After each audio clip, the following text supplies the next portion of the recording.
school, regular school, they are rowdy, and he learned those habits from them, and he's behaving like this in my class.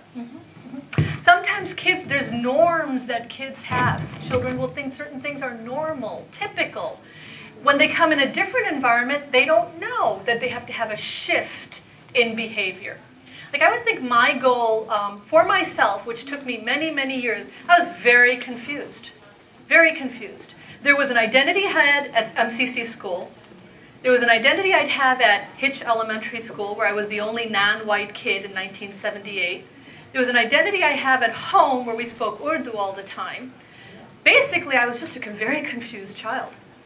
And it took years to figure out, how do I flow seamlessly between all three identities? Because I love my Muslim identity, I love my Indian heritage, and I am 100% American. But how do I reconcile the three? Children are learning, and it isn't easy, and it takes time. If I haven't figured it out, and I'm in my late 30s, have they figured it out at the age of 10 or 11 or 12? Or how many of you that were the first generation pioneers haven't figured out how to flow between the identities of work and home? How many of us don't share what we're doing at Sunday school and that we're the president of our masjid, maybe with some of the other people that we know?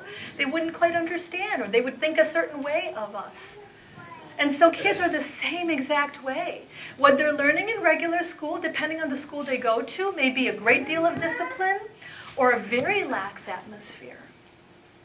And what they're learning at regular school may be very different than what they're learning here, and they're trying to struggle with that. So that first piece that I want us to stop and take a 5-minute break now is just, could you as teachers reflect at who are my students, and do I look at them as potential for beauty, or do I look at them as something I have to bear because I've told myself I'm going to volunteer, and I'm volunteering for Allah, but in the meantime, this is my test, right? Our attitude is everything. So please take a few minutes break, and then we'll come back and we'll talk. So the next section is going to be, how do we plan? How do we plan for our classroom? So now we understand we have a lot of different students, many different learning styles, many different ideas of how they perceive Sunday school. And Auntie and I had talked about, is it praise? And I said, no, praise with positive reinforcement, praise with encouragement, praise with wanting them to do better. Absolutely. If you just keep saying, shabash bete, good job, shabash bete, good job, that doesn't get us anywhere either. You're praising, but your goal is improvement. We're all going to get better. It isn't praise without the step forward, inshallah.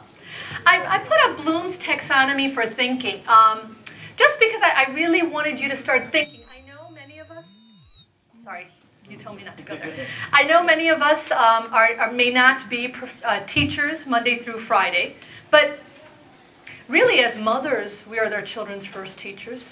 As fathers, we are our children's first teachers. Prophet Muhammad ﷺ, of the many things he was, would probably say he was a teacher more than a commander of our army, or more than someone who just did khutbah prayers and led. I think he was a teacher. And so teaching is really what we all do with the students and with at home. So Bloom's taxonomy of thinking is a higher level of teaching. For instance, if you look at them, and you all have copies of this. If you don't have copies of this, would you raise your hand? Oh, so Hildheit, do we have extras? Okay. Okay. Okay.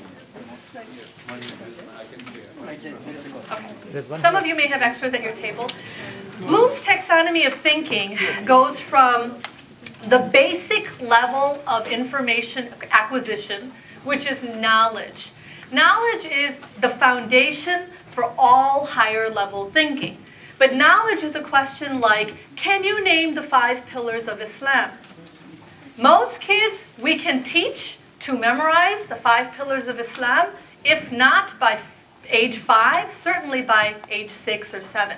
All kids know it, could tell you about it, might even be able to explain some of them. But knowledge is just one basic level. Comprehension, if they can explain it, is level number 2. I know Iman is the first pillar of Islam. It's La ilaha illallah Muhammadur Rasulullah. It's the Shahada. It means God. There is no God but one God, and that Muhammad sallallahu alaihi wasallam is his prophet. That means the child understands it. There's a comprehension piece. Higher level of thinking is application. How do I use my Iman? Well, I use my Iman because there are times in this world when there's other things I want to love. But I know my number one love and my number one worship goes to God.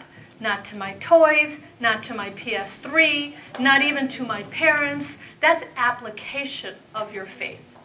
Even higher level than that, analysis, breaking it down.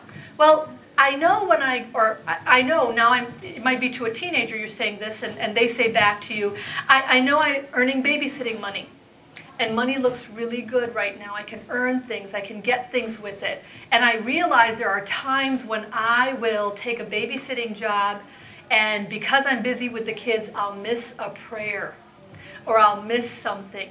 But I know if I have true Iman, I have to try to make my prayers even if I'm doing something like earning money. That goes for us adults too, right? At work. But definitely the kids are learning that. So they're learning to analyze their faith. And then, of course, synthesis and evaluation. How do I take my faith and help others understand it? So the higher level of thinking is what we want to do. Remember, how many minutes do you have with your students? Is 45, 50? 45. 45 minutes. If you have 45 minutes and you need to teach Salat, do you want them to go away reciting Fajr, Dhuhr, Asr, Maghrib, Isha? Or do you want to go away understanding why each of them at key places in our day help us be better at coming to Allah subhanahu wa ta'ala and to reflect, take time, make dua, and then go back to your day to live it out? If you had 45 minutes, which one would you want them to do? The second one. Right? Everyone can recite the 5 prayers and tell me what they are, but can you get them in the 45 minutes to understand why we pray Fajr at that time and why we pray Dhuhr at that time? And why? So Bloom's taxonomy of thinking says if you have limited time, if you have the ability to teach, how do you get students thinking at a higher level than at a basic level? And Islam was one of the great faiths that synthesized. Islam synthesized.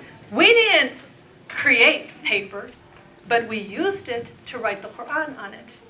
We didn't create the numeral system, but we used it and then we passed it on to other people.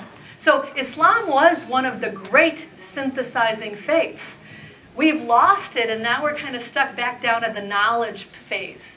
And we need to pull ourselves back up. Can be done, but it's the way we think about our faith. Plan with the end of mind. When you say to your students, this is what we're going to do today, let your students in on it. You know, I love it when you hand someone maybe a bow and an arrow, and you say, hit the target. Do you run to the other side, pick up the target, and start moving it around?